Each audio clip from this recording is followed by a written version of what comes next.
course, we continue with the coverage of the drought situation in the country and just, trying to put into perspective those stories that run for you. In studio, I'm joined by Daniel Wanjuki, the CEO, EcoSave Africa. It's a company, obviously, that deals with issues of climate and indeed water conservation. Thank you very much, sir, for joining us tonight. Thank you. Karibu sana. The rains have come. Obviously, as we do these stories, we've seen a pattern of rain the last 2 days in most parts of the country. And the big question is, are we out of the woods now that the rains have come? Thank you, JJ. The truth is that the rains haven't come.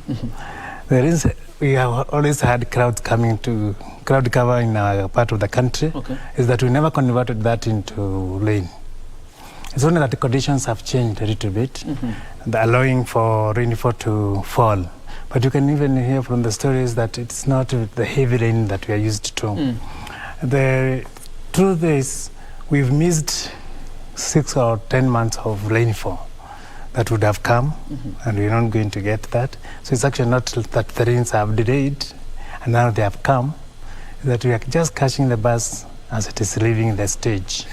Catching the bus as it leaves the stage. Let's talk about 40 years, the worst we've ever had in 40 years.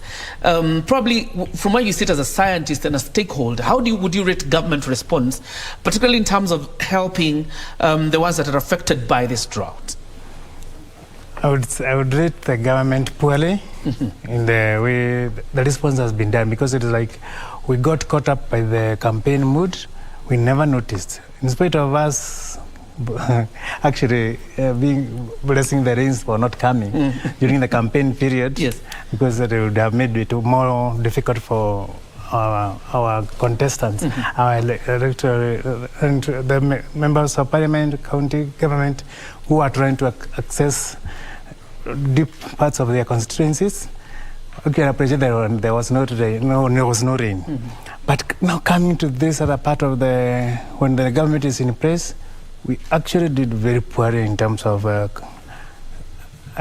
responding to the crisis that actually has been unfolding. And it's this late that we're actually coming in to help people with food. When people have few hours to live, because some of the people we have seen on TV are actually starving to the point of dying. There was the whole month of August. We didn't require a cabinet to sit down and decide on how to distribute food. We already had a national disaster alert from the government, so we didn't have to reinvent it. It was already there. The drought was already a national disaster as far back as last year. So we should just have enabled our chiefs, people are not involved in politics, to actually do food distribution. Which leads me to the other question, obviously, when you talk about rating government response.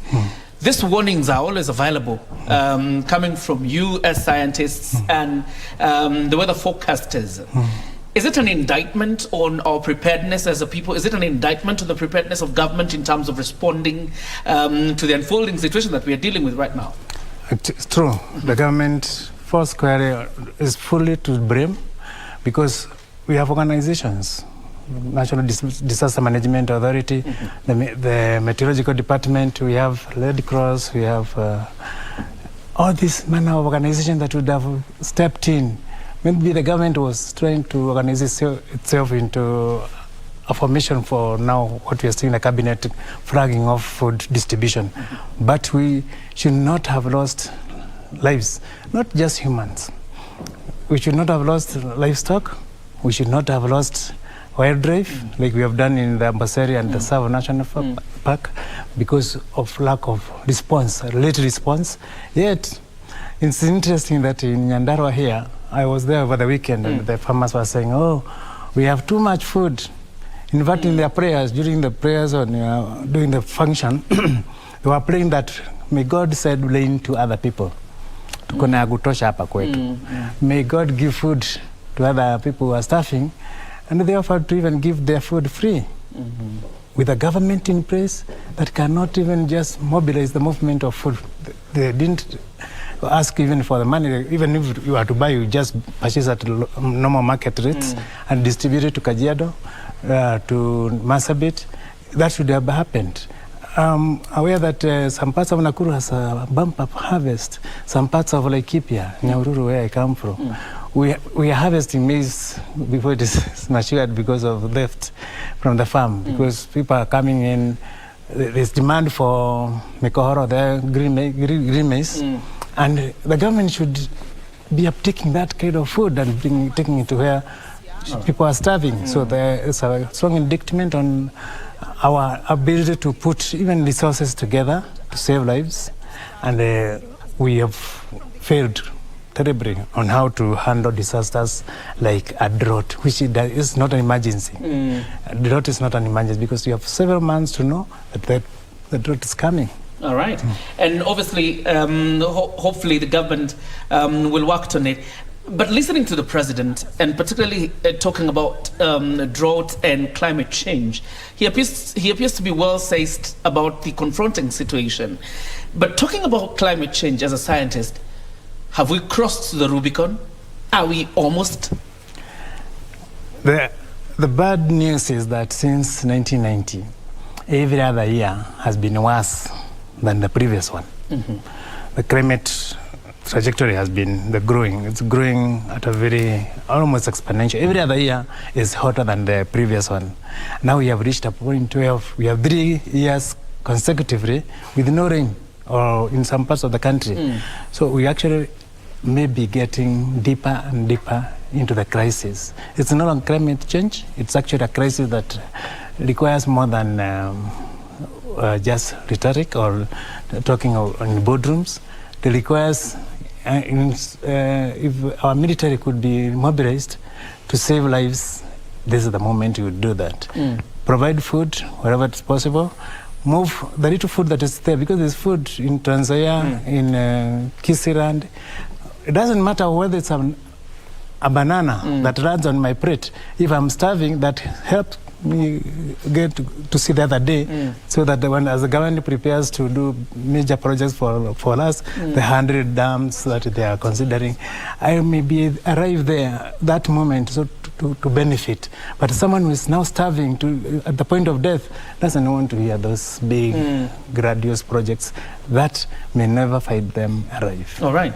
And as you talk about it, because you paint the crisis for us and you say it doesn't require rhetoric or boardroom talk. We're now dealing with a situation. 40 years, we've not experienced a drought like this.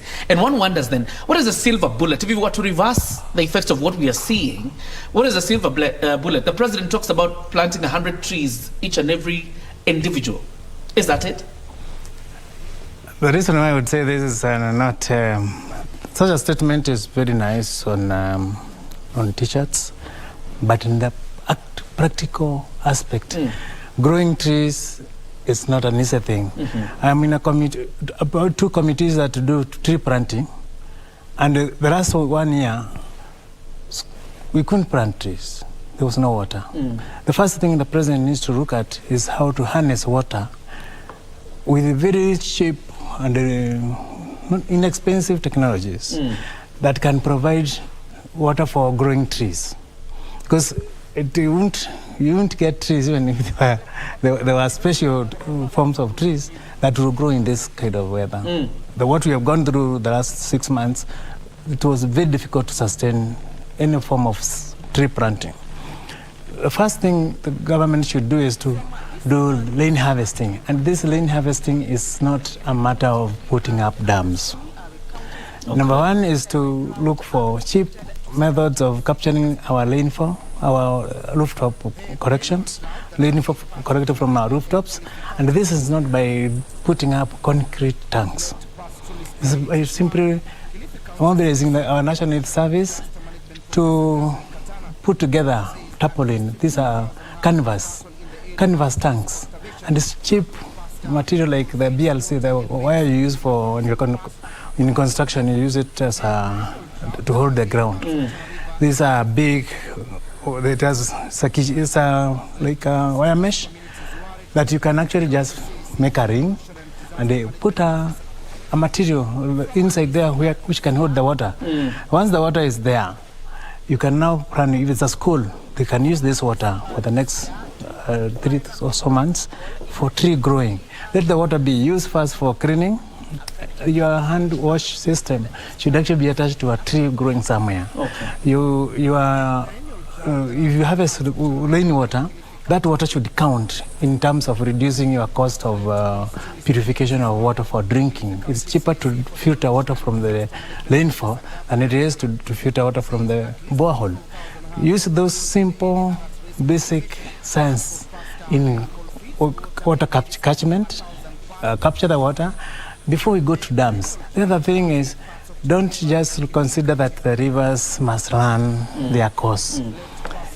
If you are to divert a river from as far away as Sagana, that is somewhere in Kirinyaga, and you give it a detour, let it go, not drive down, go down the Tana Delta, down that way, let it go. Because of gravity, there is no need for pumping. But the people downstream will complain then that you're starving them of water. We are the same people who let that water run down. I don't need to have the river full for me to fish out, get fish from my system, from my river. Stop depending on fish that grow on the river channel. Instead, if you have a farm, divert and have ponds on the sides where you actually do natural water. You don't need to pump the water. Allow the water to flow through that pond, get fish, and make it a commercial system, not where you go and fish three fish, one for your mother-in-law, one for your mother, and one for your family, and that is a day done. Let's talk about, because when you speak about water harvesting, the paradox we're dealing with as a nation today is that 3, 4 months, 1 year, 2 years ago, we were speaking about how badly we are hit by drought. So yesterday the rain comes and it sweeps people away, or others are complaining this rain is too much. And there's so much water running downstream. Is it that we are simply non-innovative, or what really happens? When you think about how we learn about handling rain water, even putting gutters on the roofs, you have to persuade people to do that. They would rather let the water just run down, storm drain, fill the river, and all your red soil, all your fertile soil goes to the river and all the way. Most of the rivers going towards the coast region do not pass through other countries. So we don't have any treaty with anybody downstream. It's us supplying these people with water constantly through the year. And that can be ensured by having a few dams, just control the river flow. But now what we have is the river floods for 3 hours only, not a day. It used to flood for a week or so. But nowadays it's 3 hours, and the next, in the evening, there's no water in that river because there's nothing to hold that water. So we have to change the way we do river management. Have few dams. I will not talk about 100 dams like I saw in the news, because dams also have their own effect on the environment. When you are doing that, you'd rather start growing crops as early as the rain comes and allow that the flooded land to be productive for 3 months. Don't plant a 7-month crop like maize, the old type. Do kunde, do sorghum, but last only about 60 days you are harvesting. That's now the intelligent way of using intelligent way. As we wind up very quickly, wastewater conservation is something we've not looked at or pursued ever. First of all, is it possible as a solution to the problems you're having, and particularly in areas like Nairobi, shortage of water, but people are still using water every evening? How possible is it then to use wastewater for small-scale farming? It is a very possible way of using water, because every household, regardless of the drought, will still have some few liters, 30 liters or 100 liters of wastewater that now in our system normally goes to waste. We actually let it go down the drain. We don't care about how that wastewater can be used. Instead, we call in trucks that consume diesel to take away your water from your own compound. Without this drought, and take it down to somewhere in Ruai, the wastewater treatment system. Yet it is possible to treat your wastewater using technology like you have with at EcoSave, where you can actually turn this water into, it's called white water, water that can be recycled and reused for mundane uses like car washing, greening the compound, flushing toilets, and actually recharging the underground water reservoir. These are technologies that other countries have used with a lot of success. I know Kenyans have a problem with the understanding, taking up the wastewater treatment as a new way, but we are being left behind by countries that actually borrowed a lot from our technologies and are using them to actually actualize wastewater management as a secondary source of water. It actually gives you the same volume of water you used yesterday is available the following day. You get it back. Okay. And so you actually can, there's 100% increase in water availability if you recycle wastewater. All right, fantastic, and that's a great idea. Obviously, so much to talk about the drought situation. We hope it will end obviously with the rains, but then if it doesn't, we still continue praying to God and taking action, obviously, geared towards changing the effects of climate change. Thank you very much, Daniel, for joining us this evening. Obviously, talking about the drought situation and again how we can salvage on the small rains we're getting in terms of the conservation of water.